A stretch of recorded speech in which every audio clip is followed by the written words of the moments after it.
네, 정부가 오늘 대한항공의 아시아나항공 인수 방안 등을 놓고 관계장관 회의에서 논의를 했습니다. 조금 전 속보로 전해드린 것처럼 산업은행이 한진그룹 지주사인 한진칼에 8천억 원을 투입하면은 한진칼이 자회사인 대한항공을 통해 아시아나항공을 인수하는 방식인데요.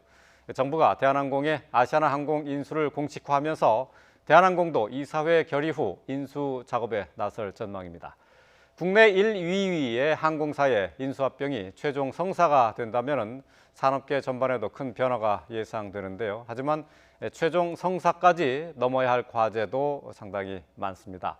내부 반발도 있고 또 독과점 문제 같은 부분을 또 어떻게 해소할 것이냐 하는 것도 관건입니다.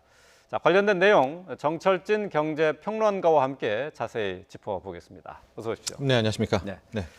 자, 조금 전에 전해드린 것처럼 일단은 이제 한진그룹에서 아시아나항공을 인수하는 것으로 일단 가닥이 잡혔습니다. 근데 그동안 이 아시아나 인수 문제와 관련해서는 여러 기업과 접촉을 했었고 또 그게 여태까지 성공을 거두지 못했어요. 이번에는 어떤 결과가 나올까요? 네, 일단 첫 번째 약 한 15분 전쯤이었습니다. 네.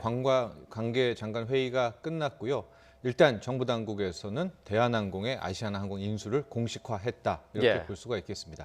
구체적인 내용은 아직 자세히 나오지는 않고 있지만요. 이제 큰 틀에서 나온 부분만 먼저 전해드리면 일단은 한진칼을 통해서 이제 아마도 한진칼이 아시아나항공 금호 산업이 갖고 있는 이 지분을 인수하는 방식인데요.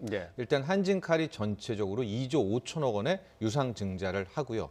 그 중에서 8천억 원을 이제 3자 배정 형식으로 산업은행이 이제 투입하게 되는 그런 형식입니다. 그럼 이제 그 유상증자한 그 돈을 가지고 한진칼이 금호산업으로부터 아시아나항공 지분 약 30%를 인수하게 되면서 큰 틀에서의 M&A가 끝나게 되는 이런 방식입니다. 그 당초에 이제 이 대한항공 나오기 전에는 HDC 현대산업개발이 상당 부분 이제 아시아나항공 인수에 근접을 했죠. 거의 도장 찍기 일보 직전까지 갔는데 아마 뭐 우리도 다 잘 알고 여러분도 알다시피 이제 거기에 코로나19 사태가 터졌고요. 그러면서 항공산업은 더 악화가 됐고 여기에 뭐 아직은 법적인 쟁점이 있지만 서로 밝혀지지 않은 좀 부분들이 있었다라는 이슈가 제기되면서 일단 현대산업개발은 여기서 이제 빠져나가게 되고 그렇게 남아있는 아시아나항공을 어떻게 해야 될까 많은 고민 끝에 지난주에 아마 좀 시장에 이야기가 나왔던 것 같아요. 산업은행 측에서 이 전격적으로 대한항공을 통한 인수에 대한 안들을 꺼내게 됐고요. 굉장히 빠른 속도로 오늘 이제 최종 결정됐다 이렇게 볼 수 있겠습니다. 일단 먼저 2조 5천억 원의 유상증자가 진행이 되고 그다음에 3자 배정 방식으로 아시아나의 주식을 인수하는 그런 방식이라고 하셨죠? 그렇습니다. 이게 좀 복잡한데요. 유상증자가 먼저 2조 5천억 원의 유상증자가 있고 그다음에 3자 배정 방식인데 이걸 좀 다시 좀 설명 좀 해주세요. 그러니까 증자라는 표현이요. 자본금을 늘린다는 거지 않습니까? 그러니까 자본금을 늘리게 될 경우에 유상증자와 무상증자라는 것이 있는데 자본금을 늘리면 그만큼만의 주식 수도 늘어나게 되겠죠. 근데 무상증자라는 것은 자본금 없이 주식 수만 늘리는 거고요. 유상증자는 지금 2조 5천억 원의 유상증자를 한다. 자본금을 키운다라고 하면 그만큼의 한진칼 주식 수도 늘어나겠죠. 근데 전체 그 2조 5천억 중에서 3자 배정 유상증자라고 하는 것은 실질적으로 이제 주식이 많이 남을 거 아닙니까? 이럴 때 시장에다가 이거를 사십시오 해야 되는데 이 3자 배정 유상증자라는 것은 콕 찍어서 산업은행은 8천억을 미리 배정을 한다라고 이제 생각하시면 될 것 같아요. 그러니까 산업은행이 한진칼의 주식을 갖는 거네요. 네, 그렇습니다. 한진칼의 주주로 산업은행이 참여하게 되는 것이고요. 그 주식을 얻는 대가로 이제 산업은행은 8천억을 투입하게 된다 이렇게 보시면 되겠고 큰 틀에서 한진칼은 이번에 2조 5천억을 이제 아마 이제 증자를 하는 거 아니겠습니까? 바로 그 돈을 가지고 정확히는 이제 현재 금호산업이 소유하고 있는 아시아나항공 지분 30% 정도를 이제 사게 되면서 큰 틀에서 대한항공이 아시아나를 M&A하는 이제 이 그림이 이제 완성이 되는 그런 구조고요. 뭐 조금 이따 다시 또 이야기를 하겠지만 이렇게 산업은행이 직접적으로 한진칼에 뭐 일종의 대주주로 들어가는 거 아니겠습니까? 주주로 들어가게 되는 이 부분을 놓고 이제 그동안의 갈등을 매봤던 KCGI 뭐 강성구 펀드라든가 조현아 씨라든가 이제 이쪽에 또 집단 반발이 나오게 될 것으로 보여집니다. 자, 일단 뭐 이제 유상증자를 통해서 아시아나를 인수하는 방향으로 이제 네. 가닥을 잡았다고 봐야 되겠는데. 근데 그렇죠. 네. 지금 이제 관계장관 회의가 열리는 시각에 대한항공과 아시아나에서 각각 이사회를 열고 이 관련된 내용들을 논의를 하고 있다고 하는데 말이죠. 이거 네. 그렇다면은 네. 어느 정도 정부의 결정에 어떤 언지를 받은 것 아니냐? 네. 시장에서는 그렇게 보고 있는데 어떻습니까? 그렇죠. 이것이 뭐 엄청난 빅딜이죠. 현대차, 기아차 이후에 가장, 왜냐하면 항공 산업이라는 차원에서 보면 거의 시장을 60% 정도 이제 잠식하게 되는, 끌어안게 되는 이제 그런 공룡 항공사가 국내에 나오는 것이기 때문에 아마도 산업은행이 또 관계장관 회의에서 이런 것들을 추진했을 때 그 양쪽에다 언지를 안 줬을 리는 없겠죠. 예. 그러니까 이미 다 어쨌든 수순을 밟는 그런 과정이 아니겠느냐 이렇게 볼 수가 있겠고요. 이제 다만 이제 첫 번째로 나오는 것이 노조의 엄청난 반발일 것 같습니다. 이제 이 두 회사가 결합하게 될 경우에는 필연적으로 이제 인력 구조 조정이 나오게 될 수밖에 없는데 워낙 겹치는 부분이 많을 테니까 예. 그런 부분들에 있어서는 이제 계속해서 숙제로 남게 될 것 같고요. 아마 이 부분들은 이제 우리가 조금 이따 하나씩 짚게 될 텐데 짚고 넘어가야 될 텐데 당국에서는 굉장히 빠른 속도로 이를 추진한 것이 아닌가 이렇게 보여지고 있습니다. 예. 자, 그러면은 이 인수가 성공하기 위해서는 이 아시아나 몸값을 어떻게 계산하느냐가 중요할 것 같은데 말이죠. 네. 주식을 인수한다고는 했습니다만은 과연 이 인수하는 과정도 이게 이제 그 어느 정도 아시아나의 주식 가치를 어느 정도 평가할 것인가 이게 남아 있는 것 아니겠습니까? 네, 그렇죠. 그런데 이제 아시아나가 감자가 완료된다면은요, 그 다음부터는 아마 현재 현대산업개발에서 측정했었던 그런 가격들도 있기 때문에 네. 실질적으로 뭐 M&A 과정상에서 수치적인 차원에서 뭐 딜이 깨진다거나 하는 그런 가능성은 좀 적다고 보여지고요. 예. 오히려 지금 남아 있는 산이라고 한다면은 이제 독과점에 대한 문제, 공정거래위원회의 판단, 또 그 전에 노조에서 과연 이것을 어떻게 받아들이냐의 문제, 그리고 나아가서 이제 전체 세계 항공 시장에서의 뭐 독과점 부분 뭐 이런 것들이 큰 산이라고 볼 수가 있겠죠. 예. 네. 지금 뭐 방금 말씀하셨습니다만 이제 여러 가지 넘어야 할 산 가운데 하나가 네. 이제 이 공정거래위원회 이제 인수합병에 대한 결합 심사가 있지 않습니까? 네. 이거 이제 공정한 시장 경제를 그 저해한다라는 차원에서 결론이 날 수도 있는 부분 아닐까 싶어요. 워낙 국내 항공 산업에서 차지하는 비중이 이렇게 되면 높아지는 것 아니겠습니까? 그렇죠. 이제 저도 결과가 궁금합니다. 왜냐하면 이제 당국이 추진한 빅딜 아니겠습니까? 이것을 과연 공정위는 또 어떻게 판단을 할 건가? 뭐 당국을 따를 것인가? 여기에 논란인데요. 일단 현재 팩트만을 좀 보면 어떤 시장 상황이냐? 대한항공이 국내에서는 한 23% 정도를 이제 시장 점유율을 갖고 있고요. 아시아나가 한 19%.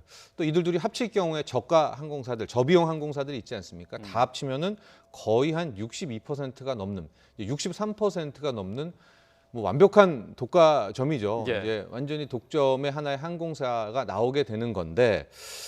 그럼 공정위는 일단은 뭐 독과점으로 봐야 될 것 같은데요. 예. 과거 사례를 봤을 때 이 정도에서 합병을 승인한 케이스가 있습니다. 그게 바로 이제 현대차, 기아차였었고요. 네. 그 다음이 최근에 항공에서는 제주항공의 이스타항공 같은 경우였는데 그때의 공정위의 논리는 뭐였었느냐? 이스타항공이라든가요, 기아차라는 것들이 회생을 할 수가 없는 이제 이거는 형식적으로 존재한다 이랬기 때문에 실질적으로 합병 승인을 할 수 있는 그런 목적이 있었는데 지금 현재에서도 아마도 그런 논리를 펴서 대한항공의 아시아나의 합병 승인을 할 수는 있겠지만 그럼 어떤 또 모순이 생기느냐? 그러면 그 정도로 거의 식물 기업이 된 아시아나에 그럼 당국에서는 산업은행, 수출입은행은 계속해서 돈을 지원해 줬느냐, 이거 뭐를 했죠도 아니냐라는 게 스스로의 자기 모순에 이게 빠지게 됩니다. 그러니까 이제 지금 첫 번째 관건은 공정위가 과연 이 독과점을 심사를 어떻게 할 것인가, 또 승인할 때 그 논리, 반대할 때 그 논리가 어떻게 나올 것인가가 역시 첫 번째 주목할 포인트인 것 같습니다. 네.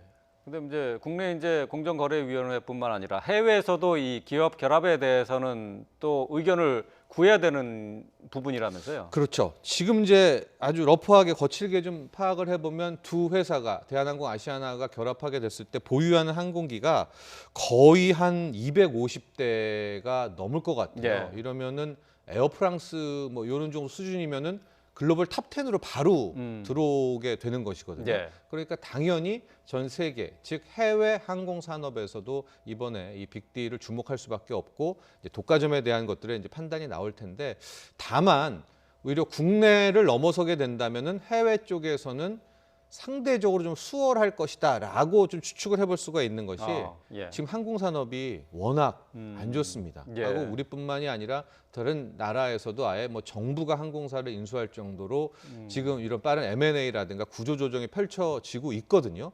아마 이런 차원이라면은 뭐 항공 산업에서 오히려 국내와 해외를 봤을 때는 국내 쪽이 더 어렵지, 이게 예. 더 나오진 논란이 되지, 해외 쪽은 글쎄요, 뭐 국내만 넘어간다면 예. 단독점에 대해서는 이제 문제는 크지 않을 수도 있겠다라는 이제 생각을 조심스럽게는 해봅니다.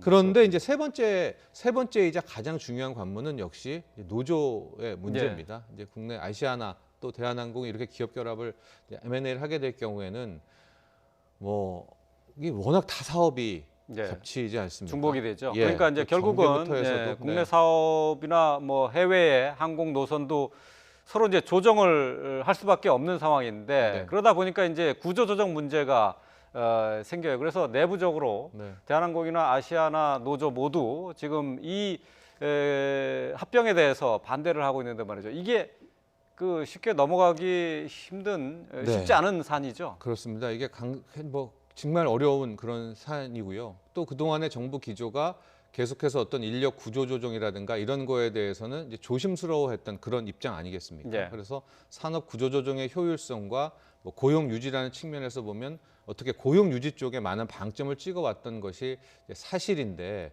다른 쪽에서는 그렇게 얘기는 했는데 정작 이 M&A 쪽에서는 산업 구조 조정 또 산업 효율성을 강조하게 된다면은 이것도 또 엇박자가 나는 것이 아니겠습니까? 예, 예. 그래서 뭐 당장 지난주부터 지난 주말 또 이번 주부터 양쪽 노조 모두가 지금 강력 반발을 하고 있어서, 그렇다고 이거 이제 M&A는 M&A대로 하고 또 이제 산업 구조 조정과 인력 구조 조정이 또 없이 간다면 이것은 큰 틀에서 또, 왜냐하면 산업은행이 뭐 주주로 참여하는 그런 돈 아니겠습니까? 여기에 대한 또 국민들의 반발, 굉장히 좀 복잡한 그런 또 이제 문제들이 이어질 수 있다, 이렇게 볼 수 있겠습니다. 예. 자, 결국은 뭐 여러 가지 문제가 또 겹쳐 있습니다만은 앞서서 말씀하셨던 것처럼 HDC 현대산업개발과 또 인수합병 계약도 어느 정도 단계가 진행이 되지 않았습니까? 네네. 지금 뭐 계약금도 들어가 있는 상황이고 이 문제도 먼저 또 해결을 해야 되잖아요. 그렇죠. 이제 그 문제도 계약금 배상 문제, 또 과연 아시아나가 지금 갚아야 될 뭐 부채들이 뭐 1조다, 2조다 숨겨진 것들이 많이 있다. 이런 부분도 실은 이제 정확하게 좀 파악이 돼야 되는 것이거든요. 그러니까 이런 것들을 지금 이제 산업은행이 어느 정도까지 파악을 하고 이렇게 빠르게 이 M&A를 이 딜까지 오게 됐는지는 현재로서는 알 수는 없지만 예. 아마 그런 것들에 대한 깔끔한 정리도 이번 주 내에는 해야 되지 않을까. 왜냐하면 주식시장이 벌써 굉장히 크게 좀 요동을 치고 있습니다. 가령 아시아나 같은 경우에는 뭐 계속해서 급등을 하고 있고요. 예. 이제 새로운 주인을 찾았으니까요. 반면에 한진칼 같은 경우에는 지난 주말부터 또 큰 틀에서 이제 하락을 하게 있고, 주가 희석 효과, 뭐 다이루션뿐만이 아니라 이게 이제 아직은 뭐 불확실성으로 빠져드는 거 아니겠습니까? 예. 그런 차원이어서 이미 오늘 관계장관 회의를 통해서 당국은 결정을 내렸으니까 이걸 다시 머뭇거릴 게 아니라, 만약에 마음을 먹었다면 앞으로 현대산업개발과의 그 계약금 문제, 법적 문제라든가 정말 아시아나에 남겨진 부채가 얼마나 된다라든가 앞으로 투입하는 뭐 이런 것들을 좀 투명하게 좀 밝히는 것이 좋지 않겠느냐, 이런 생각을 해봅니다. 예. 뭐 또 하나 이제 걸림돌로 하나 짚어볼 만한 내용이, 지금 한진칼 같은 경우에는 지금 경영권 분쟁이 있지 않습니까? 맞습니다. 지금 네. 조원태 사장에 반대하는 주주 연합이 있는데 말이죠. 네. 이 주주 연합 측에서 3자 배정 방식의 유상증자를 거부하고 우리도 직접 유상증자에 참여하겠다라고 나오고 있는데 이 부분도 해결해야 되죠. 그렇죠. 이제 이 부분이 이제 가장 또 마지막이지만은 또 직접적이고 강력한 이 딜의 변수가 될 수 있을 것 같은데요. 현재 한진칼은 뭐 부채 비율이 100% 정도, 그러니까 엄밀히 말해서 뭐 이렇게 유상증자를 할 예. 이유가 없는 거죠. 그러니까 유상증자라는 것은 이제 이쪽에 이 KCGI 뭐 주주연합, 쉽게 말해서 이제 반대편, 예. 조은태 회장의 반대편에 서 있는 측에서는 일종의 꼼수다. 이 정부가 대한항공을 이용해서 아시아나를 넘기기 위한 꼼수라는 수법으로 이제 계속해서 강조를 하고 있고요. 예. 그렇게 된다면 지금 이들은 어떻게 주장을 하고 있느냐? 정말 돈이 필요하다면 우리가 되겠다. 우리가 유상증자의 3자 배정으로 우리가 그걸 받으며 가지고 거기에 같이 들어가겠다라는 이제 주장을 펼치고 있어서 이렇게 되면 이게 이제 경영권 분쟁이라는 또 다른 라운드로 펼쳐지게 되는 문제 아니겠습니까? 하고 뭐 앞으로 계속해서 이제 이 강성호 펀드를 비롯하는 반 조은태 회장의 이제 이쪽 연합들이 또 어떤 힘의 이 행동을 보일까에 따라서 이게 계속해서 또 M&A가 늦춰질 수가 있고요. 또 늦춰지면 늦춰질수록 불확실성은 더 커지게 되는 것이고요. 그러니까 당국에서도 이 부분에 있어서 즉 그 뭐 반 조은태 회장의 주주 연합 측과는 또 어떻게 소통을 할지 그것도 지켜봐야 될 것 같습니다. 그러니까 지금 한질칼 같은 경우 이제 부채 비율이 108%로 나와 있는데 이거 대단히 우량한 기업인 거죠. 이 상태로만 보면은. 근데 지금 어쨌든 그 항공 산업 자체는 상당히 지금 어려운 편 아닙니까? 지금 대한항공 같은 경우에는 벌써 부채가 1000% 넘어가는 것으로 지금 알려져 있는데 말이죠. 그렇습니다. 결과적으로는 대한항공을 살리기 위한 방안으로 유상증자 필요한 거 아닌가요?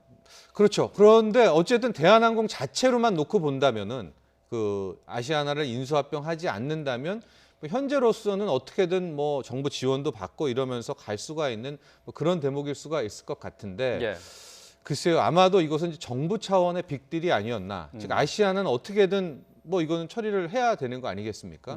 그런 차원도 있겠고 뭐 자세한 내막은 모르겠지만은 조은태 회장, 즉 대한항공의 조은태 회장 입장에서도 한진칼의 경영권 분쟁들이 많이 있었는데 일단 산업은행이 주주로 들어온다면 뭐 어쨌든 산업은행은 조은태 회장과 조은태 회장의 우호적인 지분이 될 수 있을 거 아니겠습니까? 그런 것도 아마 조은태 회장 입장 측에서는 이번에 딜을 받아들이게 된 또 그런 여러 가지 동기 중에 하나일 수밖에 없겠다. 또 이런 추론도 가능합니다. 자, 대한항공과 아시아나의 빅딜이 성공할 수 있을지 뭐 짚어본 대로 뭐 독과점 문제가 남아 있고 또 구조조정 문제 또 여기에 이제 한진칼에 대한 경영권 분쟁까지 겹쳐 있는데요. 이걸 다 어떻게 헤쳐나갈지 앞으로 상황을 좀 지켜봐야 될 것 같습니다. 정철진 경제평론가와 함께했습니다. 오늘 말씀 잘 들었습니다.